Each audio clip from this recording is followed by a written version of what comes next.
Hi everyone, my name is Heather Milton and I am an exercise physiologist supervisor and a sports health expert at NYU Langone. As Bike New York's official healthcare partner, we're excited to be part of a fun event to share some warm-up and cool-down exercises you can use for any cycling activity.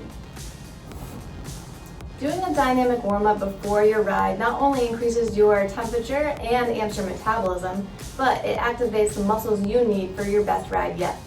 Warming up out of the clips first can help to improve your performance as well as reduce injury. So here are a few of my favorite warm-up exercises to get you started.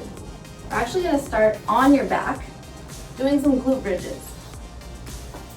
So you'll start by bringing your heels close to your hips, and then tilt your hips so your low back is pressing down into the floor, squeezing your glutes so you're slowly peeling your hips up, one vertebrae at a time until your knees, hips, and shoulders are in line.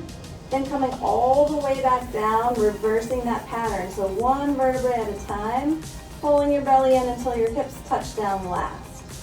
Repeat for 5 repetitions. Next, we'll come into a half kneel position. So from here, you're going to push your knee forward. It's actually a good thing to let your knee go past your toes so you get some ankle flexion that you'll need when you're actually in the clips.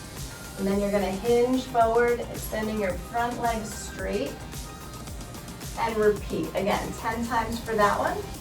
Third movement would be a low lateral lunge. So bending your ankle, your knee, and your hip, and then just slowly walking side to side, trying to keep your hips low. Next, we'll switch to hands and knee position, arching your back and tucking your chin in, pulling your belly button up towards your spine, then looking up, arching your back, and looking up. On to some planks. So, nice core activation here. You want to think about squeezing your glutes, pulling your belly button up towards your spine, and actually pressing your heels down like you're trying to reach them to the floor.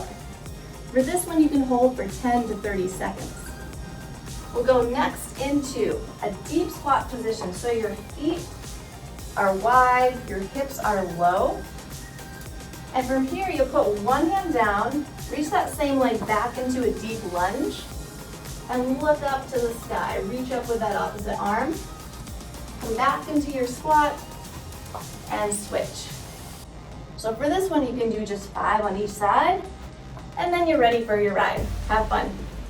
Many times after a workout, we forget about one of the best parts, which is the cool down. The cool down can help your body transition from an exercise state to a recovery one. And recovery is one of the most important parts of your exercise. It's when you reap all the benefits of all the work that you've done. Cycling can also create some tension in muscles because of the position that you're holding in the saddle.